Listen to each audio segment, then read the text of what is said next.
Hello student, I am Rajni Gupta. Welcome to science solution. आज हम पढ़ेंगे क्लास 7 साइंस का चैप्टर 4 ऊष्मा। जैसा ही इस पाठ का नाम है ऊष्मा। ऊष्मा मतलब गर्मी, है ना बच्चों।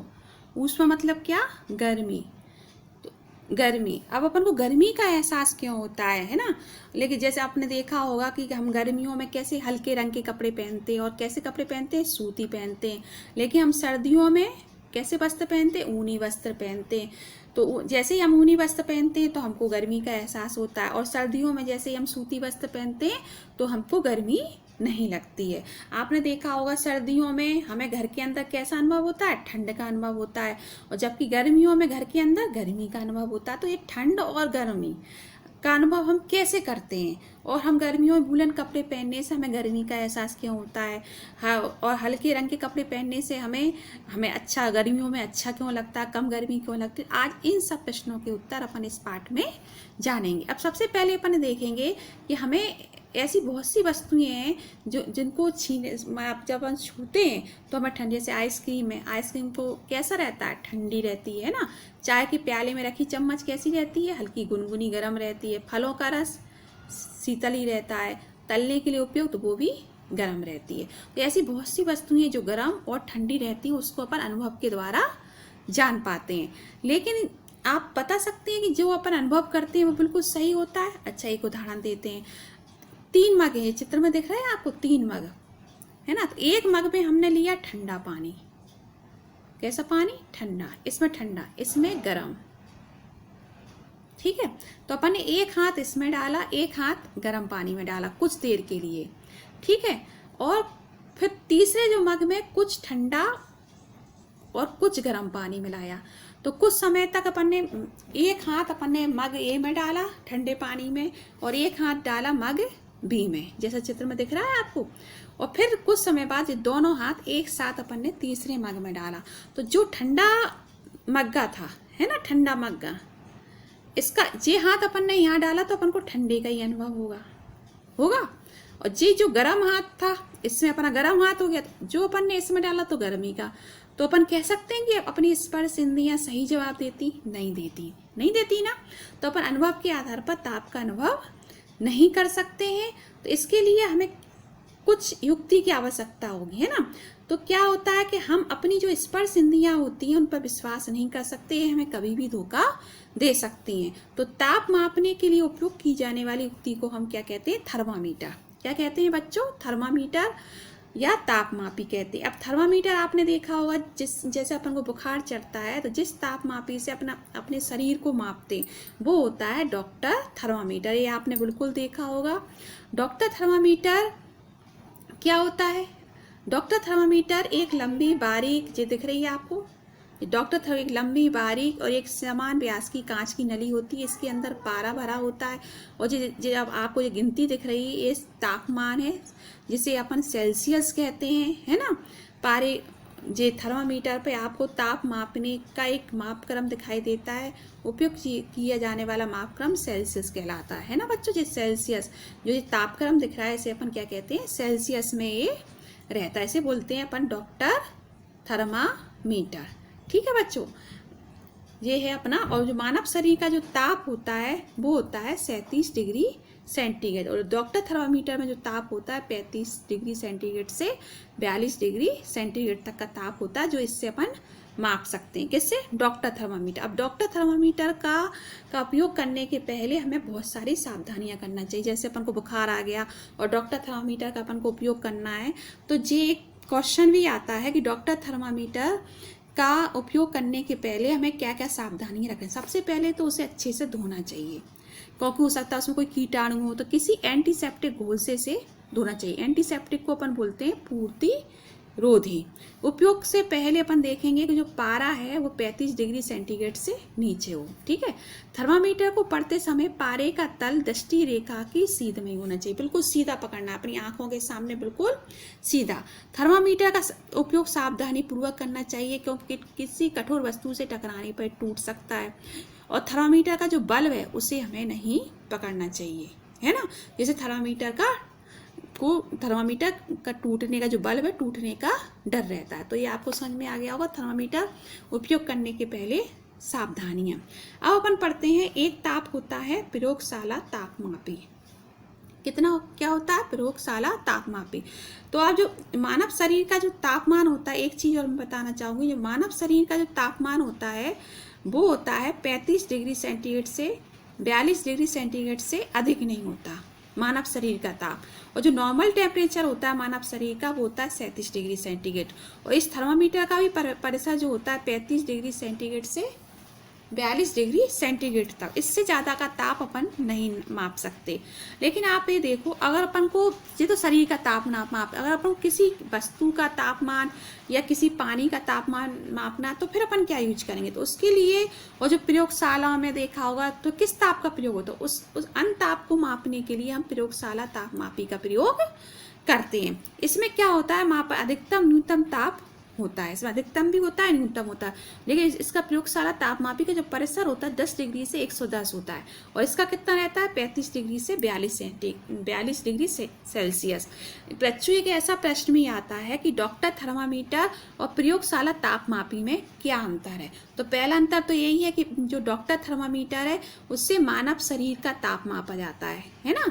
और जो प्रयोगशाला तापमापी से क्या करते हैं? इससे किसी का भी अपन ताप माप सकते हैं। इसका जो ताप मापने का परिसर है 35 से 42 और इसका कितना है? 10 से 110 डिग्री सेंटीग्रेड। ये दोनों अंतर आप याद रखना, ये पेपर में अपन पूछ सकते हैं, ठीक है। इसके बाद इसमें भी एक बल्ब होता है, इसमें भी बल्ब की अपन को ये प्रयोगशाला तापमापी का आपको चित्र दिख रहा होगा। इसमें भी इस तरीके से रखते हैं। इसका यूज अपन कैसे करते हैं? बिल्कुल सीधा रखते हैं, बिल्कुल पानी के बीचों बीच रखते हैं और ये आसपास की दीवारों से ये टकराना नहीं चाहिए। एक बार अपन और पढ़ते हैं, प्रयोगशाला तापमापी का प्रयोग करते समय निम्नलिखित सावधानी बरतना चाहिए। पहला, तापमापी को ऊर्ध्वाधर रखना चाहिए, बिल्कुल मतलब सीधा, जैसा अपन अभी चित्र में देखा ना। और तापमापी का जो बल्ब है चारों ओर से उस पदार्थ से घिरा होना चाहिए जिसका अपन को ताप नापना है। और बर्तन की दीवारों को छूना नहीं चाहिए। जी बात मैंने आपसे पहले की थी, एक बार चित्र और देख लेते हैं जिससे आपको बिल्कुल समझ में आ जाएगा।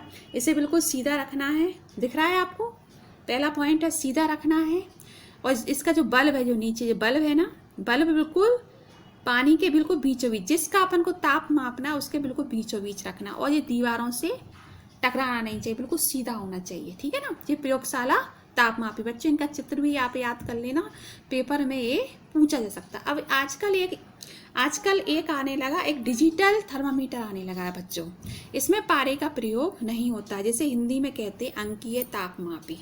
क्योंकि पारा क्या होता है, अगर मान लो कभी टूट जाए डॉक्टर वो थर्मामीटर, तो पारा अगर एक विषाक्त पदार्थ होता है, यदि तापमापी टूट जाए तो इसका निपटान अत्यंत कठिन है। इसलिए आजकल कौन से आने लगे? डिजिटल थर्मामीटर, जिसमें पारे का उपयोग नहीं होता। तो जी आप याद कर लेना। अब अपना अगला टॉपिक है ऊष्मा का स्थानांतरण। आपने देखा होगा ऊष्मा, जब अपन किसी बर्तन को गर्म करते हैं तो अपना बर्तन गर्म नहीं होता ना, धीरे धीरे अपनी भगोनियाँ गर्म होती है, फिर भगोनिया में रखी चम्मच गर्म होती है। लेकिन जैसे ही हम गैस बंद कर देते हैं तो कुछ समय बाद वो ठंडी हो जाती है। तो ऐसा क्यों होता है? तो हमेशा जो क्या होता है, ऊष्मा का जो प्रभाव होता है गर्म वस्तु से ठंडे वस्तु की ओर होता है। ये आप हमेशा आ सकता है कि ऊष्मा का प्रभाव कैसे होता है, तो ये हमेशा गर्म वस्तु से ठंडी वस्तु की ओर होता है। अब आता है एक प्रश्न आता है कि चालन किसे कहते हैं? तो वह प्रक्रम जिसमें ऊष्मा किसी वस्तु के गर्म सिरे से ठंडे सिरे की हो जाती है, गर्म सिरे से ठंडे सिरे की हो जाती है, उसे चालन कहते हैं। जैसे आपने गैस पे बर्तन रखा तो बर्तन जो रखा तो गैस से जो ऊष्मा कहाँ गई? बर्तन में गई। तो गैस अपनी गर्म थी, गर्म से कहाँ गई? बर्तन अपना ठंडा था, तो गर्म से कहाँ गई? ठंडे सिरे की ओर गई। तो अपना बर्तन भी धीरे धीरे गर्म हो गया। तो ठोसों में ऊष्मा प्राय चालन के द्वारा ही होती है, ठीक है बच्चों। तो चालन समझ में आ गया। और चालन में ऊष्मा किसी वस्तु के गर्म सिरे से ठंडे सिरे की ओर स्थानांतरित होती है। तो बच्चों दो तरह से प्रश्न आता है, चालन किसे कहते हैं और ऊष्मा का प्रभाव किस सिरे से किस सिरे की, तो गर्म सिरे से ठंडे सिरे की ओर होता है। लेकिन आपने एक देखा होगा, अगर अपन किसी भगोनिया में प्लास्टिक की चम्मच डालेंगे तो वो गर्म होगी क्या? नहीं होगी ना। प्लास्टिक की नहीं होगी, लकड़ी की नहीं होगी, लेकिन लोहे की डालेंगे तो वो गर्म हो जाएगी। तो ऐसे दो तरह के अपने पदार्थ होते हैं। ऐसे जो पदार्थ अपने में से ऊष्मा को आसानी से जाने दें, जैसे अपन ने भगोनीय के अंदर स्टील की ही चम्मच डाली तो भगोनीय गर्म होगी, अपनी स्टील की चम्मच भी गर्म होगी। लगा अगर अपन उसकी जगह लकड़ी की कोई चम्मच डाल दें तो वो लकड़ी की चम्मच गर्म होगी? नहीं होगी ना।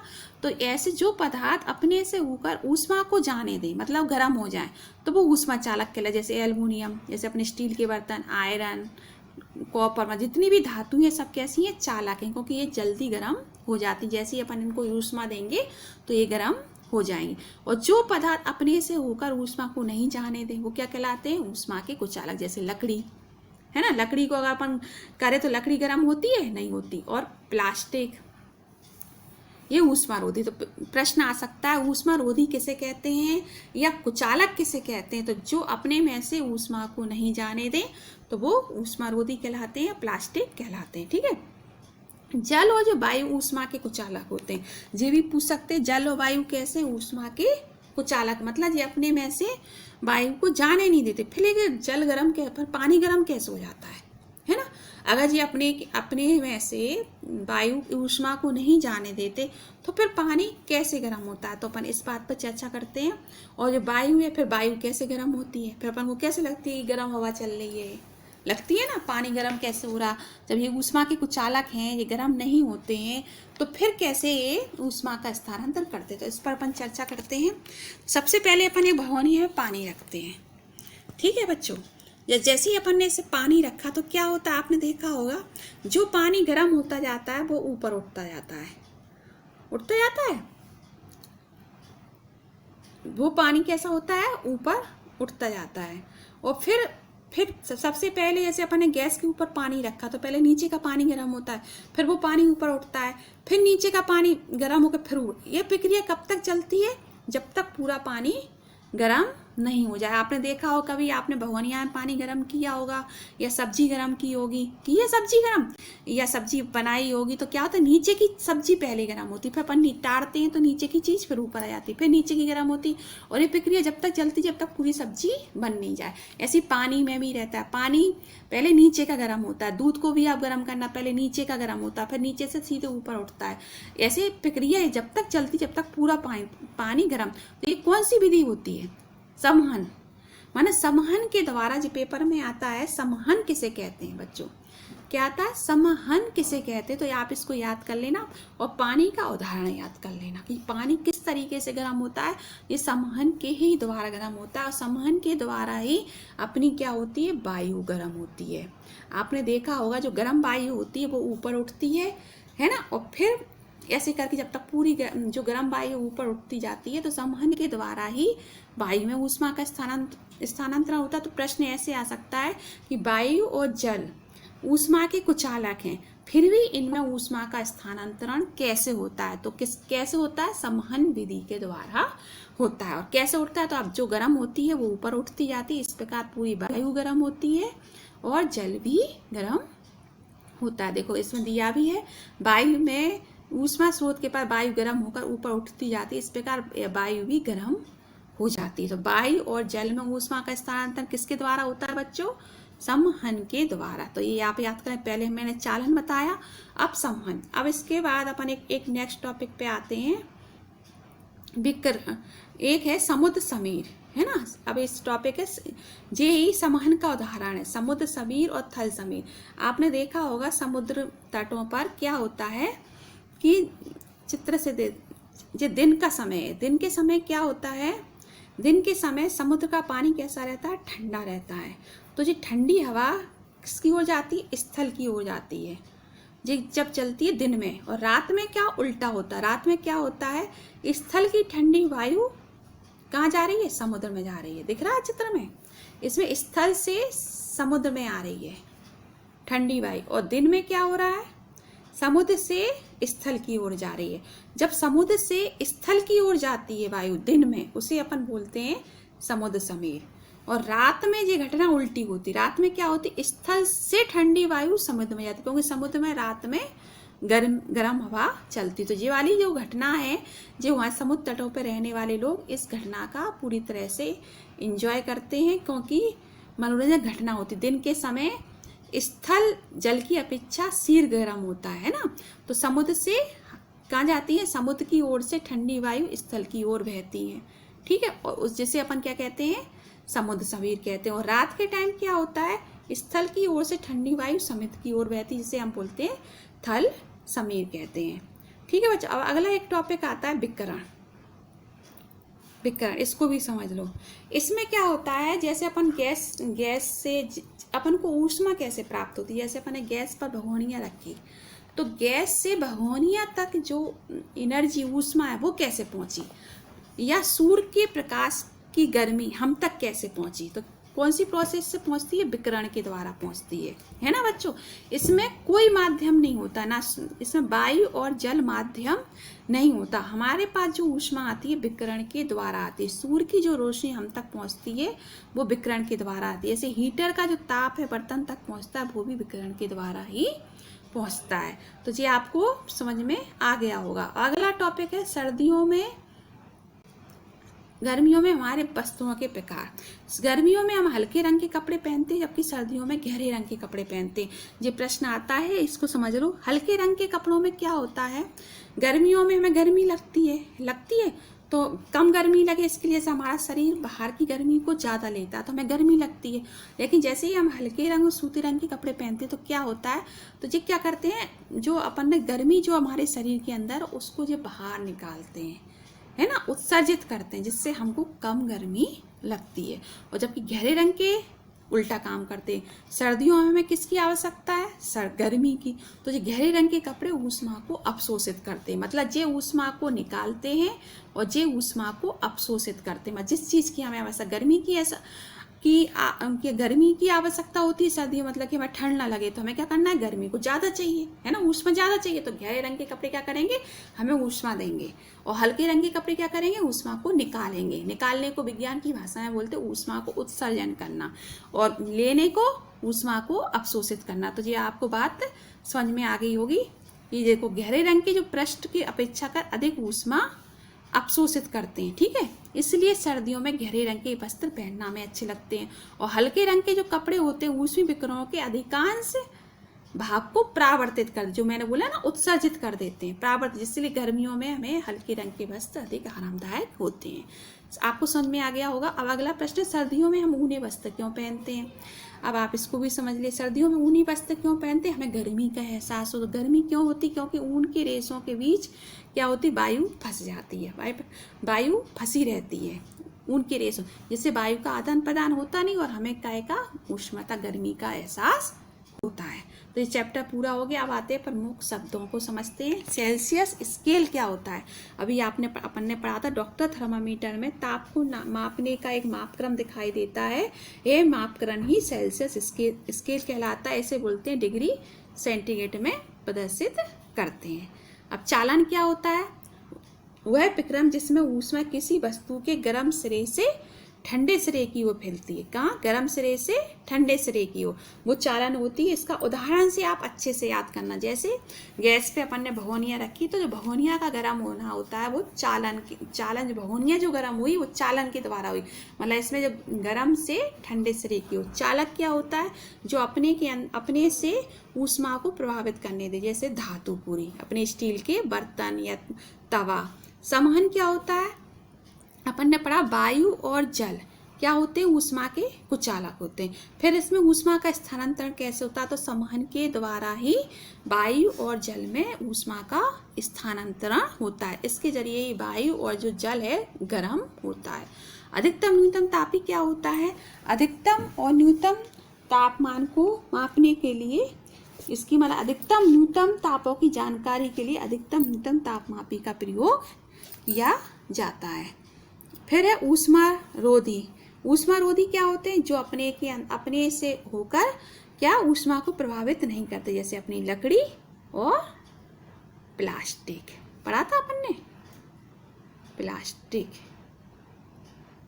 इससे जगह कम रहती है, इसलिए हम आपको। फिर अगला पॉइंट है थल समीर और समुद्र समीर। अभी समुद्र के आसपास जो लोग रहते हैं वो इस घटना का बहुत अच्छी तरीके से अनुभव करते। दिन के समय क्या होता है? समुद्र ठंडा रहता है, तो दिन के समय समुद्र से हवा कहाँ चलती है? जमीन की ओर, स्थल की ओर, जिसे अपन समुद्र समीर कहते हैं। और थल समीर में रात की घटना होती। थल समीर जो होती कब होती है? रात की घटना। और समुद्र समीर दिन की घटना, ये याद रखना। तो रात के टाइम क्या होता है, स्थल से समुद्र की ओर धाराएं बहती हैं, है ना, तो वो उसको कहते हैं थल समीर। और दिन में क्या होता है, समुद्र से स्थल की ओर हवा चलती है, उसे अपन बोलते हैं समुद्र समीर। अब अपना नेक्स्ट टॉपिक है विकिरण। विकिरण क्या होता है, सूर्य से हम तक जो रोशनी पहुंचती है वो विकिरण के द्वारा पहुंचती है। उदाहरण से बच्चों आपको याद रहेगा, जैसे हीटर से जो बर्तन गर्म होता है वो भी विकिरण के द्वारा ही गर्म होता है। अब आप कहोगे वो मैडम बता रही थी चालन, है ना, नहीं, चालन अलग चीज। चालन मैं ये बोल रही थी सूर्य से हम तक जो प्रकाश आया वो विकिरण के द्वारा है। जो अपन ने गैस चालू की तो गैस से भगोनिया तक जो हीट गई वो किसके जरिए गई, वो गई विकिरण के द्वारा। फिर भगोनिया जो गर्म हुई वो किसके द्वारा हुई, चालन के द्वारा।